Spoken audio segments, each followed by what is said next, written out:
my husband and I decided, he's not from here, he's from Connecticut, but we decided that we wanted to live in Maine and raise our family here, so that's the reason we came back. And it's been wonderful. To be honest, we haven't looked back at all. We have 2 little girls now, and I'm so excited that they get to grow up here. We had jobs that we loved, and I was honestly a little bit worried that coming to Maine I would have to take a step back, or from a career perspective it would mean, you know, that I'd be giving something up in order to have this lifestyle that we wanted, and that hasn't been the case at all. I'm really passionate about my family, and I'm really passionate about work, and I feel like I get the best of both worlds here. So, you know, and of course, you know, we are worried about leaving the food scene in Boston, because that's really good too. And so other people have asked me, like, is there anything you missed? You missed the food in Boston? And the answer is no, because I mean, it's great to visit once in a while, but here in Portland, the food scene is awesome. So we've really been enjoying it. I'm Michelle Galito, and you can find your Maine job at liveandworkinmaine.com. Oh God. Oh my God, that's crazy. Yeah, that's so bad. Do you like your new brows? Do you do this with everybody? Yes. Well, not everybody, but...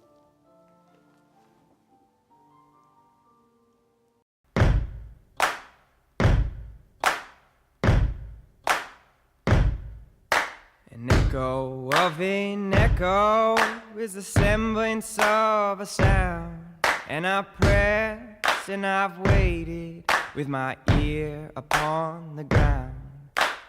Oh, lover, I'll see you there, waiting in the willows with your autumn hair. Oh, lover, I'll see you there after many miles.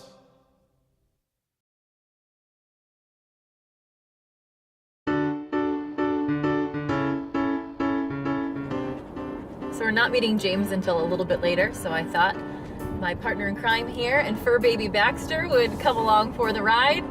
And before we head to our next stop, we're going to say hello to some of his furry friends at his favorite place, Planet Dog. Oh, your favorite spot, Planet Dog. Go get a ball. Go get a ball. Go get a toy. Go get a toy. Go get a treat. Go, go, go. We are here at Planet Dog for a little timeout to get Baxter a treat because he's been such a good boy. Hello, Baxter. Yes, you are. He likes to dance. We're also here with Megan, who is the marketing specialist here at Planet Dog. They have an exciting fundraiser tonight, the Planet Dog Ball. I know about it, but tell our friends about the great cause and all the money and the proceeds and where it goes. Absolutely. We are so excited tonight to be hosting our 2nd annual Planet Dog Ball. All of the proceeds of this evening will be going to benefit the Hoyt Therapy Dog Program at Maine Medical and Barbara Bush Children's Hospital, which is an incredible program that provides up to 30 dogs on a daily basis to the patients, families, and staff at the hospital. And has this been going on for a few years? The program? Yeah, the program's been going on for quite a while now. It is completely staffed by volunteers, and they're amazing fur babies. And all I can tell you is that the peace and just the comfort that these dogs bring to the patients, it's astounding just to see them feel like their hospital experience is normalized a little bit. So if you ever purchase a Planet Dog Glow for Good ball, 100% of the proceeds from purchasing that ball goes straight to the Planet Dog Foundation. And with the foundation, we're very proud of our purpose. So you know, everything that we do goes towards supporting service dog organizations.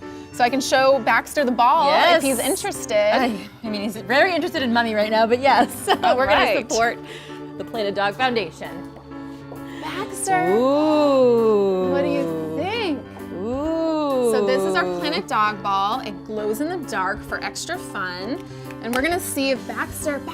Can you put treats in there too? Absolutely. Peanut butter, you can put it in the freezer. Ooh. It's completely eco-friendly and made here in the USA. And then paw. Oh, good boy. Paw. Okay, ready? Want to dance? Baxter. Dance. Ready? No, okay. Hey, that's okay. Well, thank you so much. Have fun Absolutely. tonight. Thank Planet you Dog so much. Foundation.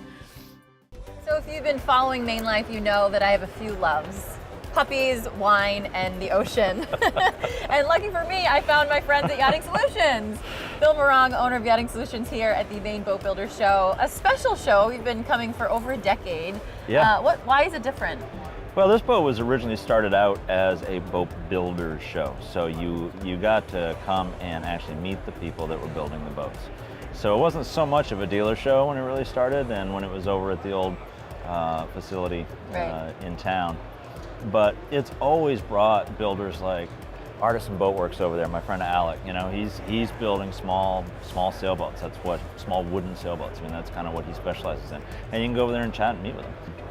As you go through the facility, and they're going to bring boats that they've actually constructed. So that's kind of what makes this show a lot Right. different than most what they call, production boat shows. When people think outside of the state about boat building, do they think of Maine?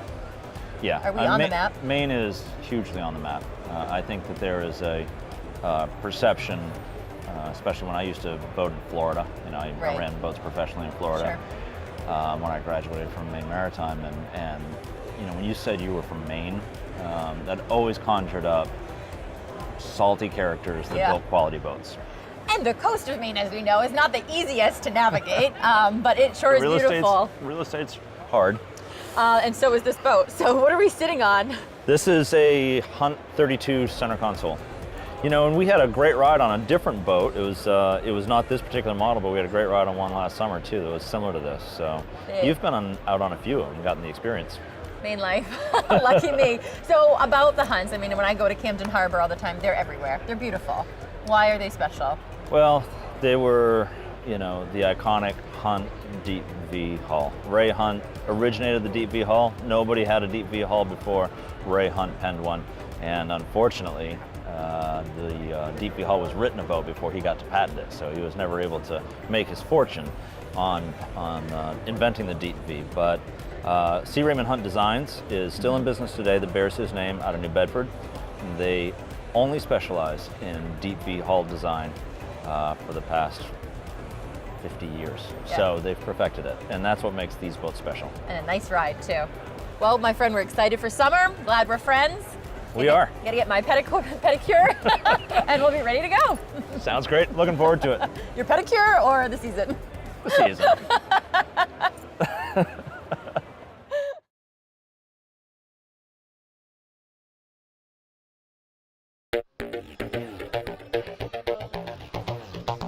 Hi everybody and welcome to Style Me Portland, boutique and beauty bar here in the Old Port. Like many of you, many Mainers, I have a second job. This is my other baby that I started about 3 years ago. We are a full service salon and we host bachelorette, weddings, birthday parties, in addition to closet cleansing. And we're gonna be talking a little bit about that, but more importantly, image consulting. And I have been friends with Carrie Montgomery now for a few years. Yeah.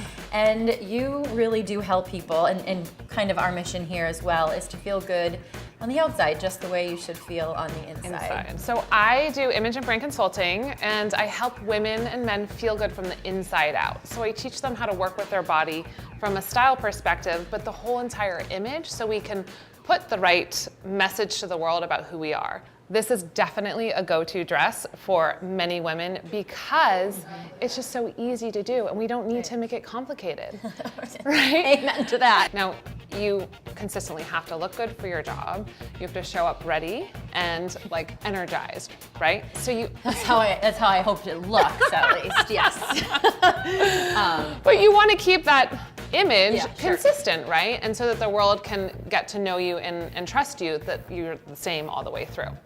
So when we talked about the clothing, we talked about this black halo dress, which I'm very familiar with because it's a classic dress that I think every woman should own because it's such a go-to, right? And it actually really helps you stand tall and be strong.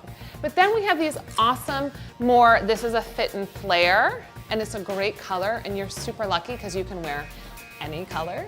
So it's really following the lines of your body.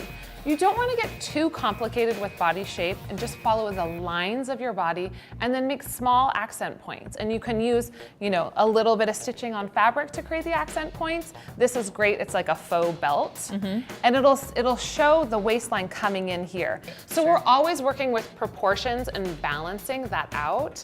And that's sort of the master manipulation of style, right? You're trying to find color and size and shape and really pull that together, and the sensation that it creates inside your body. And when you can find that good sensation, then you can be the person that walks in the room that everyone's like, oh, I want to know her. And just because they are feeling more confident too in what they're wearing and what they're choosing. Right, because you're aligning your energy of how you feel with how you look. And then all of a sudden, confidence just pops right out. Spring is a great time because we have fresher colors that are coming out. And so it can be very inspiring and very creative. And then summer's very freeing. And then we go into fall, which I love fall. So And you get back into the cozy I know the ways. cozy. It's like, I love 4 seasons. Like, I think it's an awesome, awesome way to go. When I lived in LA, I was like, well, when's winter gonna come? Right. I'm like, the sun's always out. Visit mom and dad in Maine. Exactly, totally. Good advice. Thank you, Carrie. Appreciate Yeah, it. thanks so much. Hi, nice to meet you, Nina. This is great. Nice to meet you. Beautiful. Thank you so much for this opportunity. And I'm so excited to work the magic on this rose. It's pretty new to Maine, but it's been around for over 2 decades around the world. Microblading is a form of tattooing that's done in the upper region of the skin, and it's all done manually, meaning it's done by hand. So every single hair stroke is drawn to mimic real eyebrow hair. It's super hot right now because it's super natural looking when it heals, so it doesn't look solid or fake when it heals, which is nice. We've had clients who have undergone chemotherapy, so oncology patients, alopecia, trichotillomania, blonde clients with super non-existent brows or super light brows. We've worked with perfect brows that want just a little bit more shaping. So we see clients from A to Z, 18 to 80. I mean, it's all around. I love to see people's reaction to their new look. The eyebrows really help frame your face and take a solid 10-15 years off the look. It's incredible. So it builds their confidence. It builds the confidence in a massive way, and they leave here sometimes crying in a good way. Doesn't hurt that bad. Yes. Any last words before you go into the night? Anything you want to say to your friends and family? No. I love you, Mom. But that's the tool. Oh, wow. So there's 18 tiny little micro needles. So that's what creates those tiny little hair strokes. So you said you have an artistic background? I could draw before I could walk. Really? You can see the main places that obviously the microblading is really going to show through. All right, no peeking till we're done, okay? Are you doing it? Oh, I was a little nervous because I could feel the plucking, but I can't feel a thing. Do people get really excited when they leave? Yeah, That's so cool. That must make you feel good. it does. When they cry. Aw. Especially alopecia clients, that's the coolest. They're walking out with a completely different sense of confidence. Yeah. I have the best job in the world. I can't even call it a job. Oh, God. Oh, my God. That's crazy. Yeah, that's so bad. Do you like your new brows? Do you do this with everybody? Yes. Well, not everybody, but Is this the good part?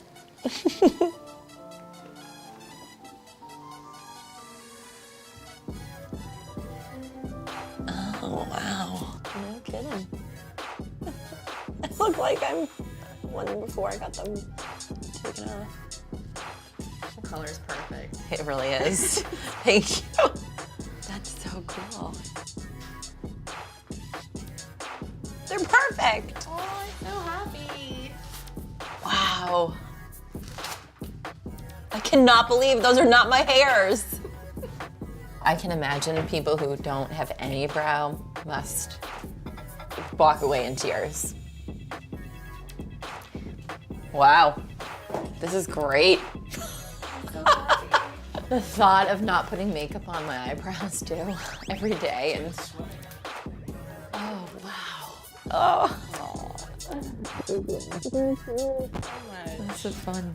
Okay, so Okay, yeah, much of this. just a little bit, no shine. No shine. You can. I'll be posting on Instagram here.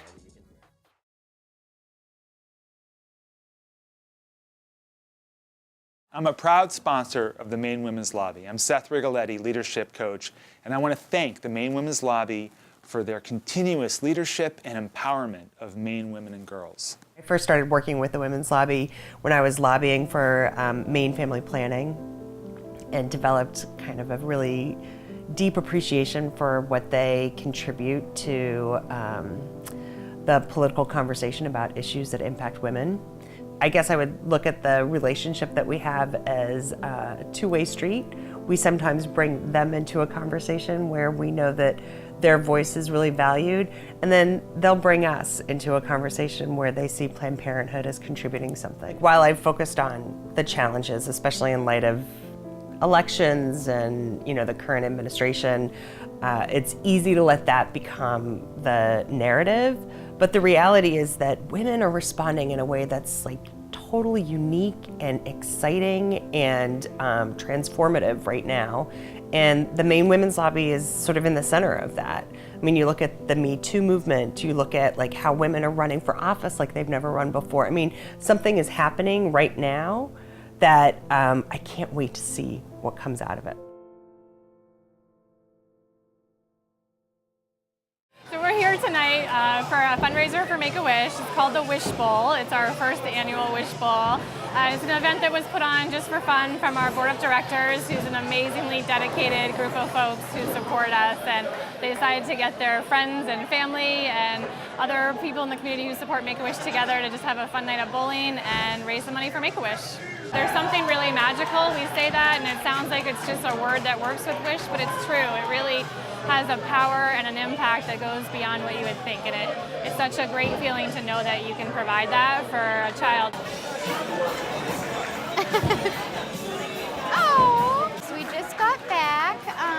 Make A Wish was amazing. They set up everything.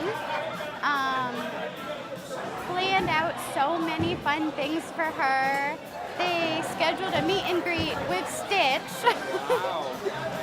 Yes, and Moana was around the hotel every day, so she got to meet Moana.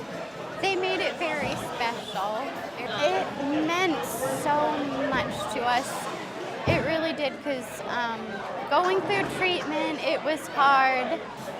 She did so well, but like focusing on the wish meant everything to us. It took her mind off of bad things, and just like having something to look forward to, something to hold on to, getting her through it all. It helped. It really helped a lot. So having something so important like Make A Wish, it helps families so much, like to come together and focus on something other than treatment.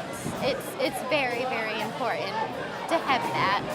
So on average, we grant a wish in Maine one every 5 days. It works out to be about 70 wishes a year. And so at $7,000 a wish, 70 wishes, it starts to add up. So we're constantly fundraising. We're always looking for people who are willing to provide monetary support and help us. We really like to engage with corporate partners with lots of our events. If they're willing to do partnerships, we have many events throughout the year that they can be a part of. And always looking for volunteers. So volunteers are the lifeblood of our organization because we're statewide from Kittery all the way to Presque Isle. And anyone who's interested in volunteering, we have lots of opportunities for them to get involved. And mileage. We always can use frequent flyer miles. 60% of our wishes are kids that are traveling out of the state of Maine. And so if you have airline miles that you can't use, even if it's just a couple thousand that aren't going to help you, they certainly help our kids. So you can donate them to us on our website.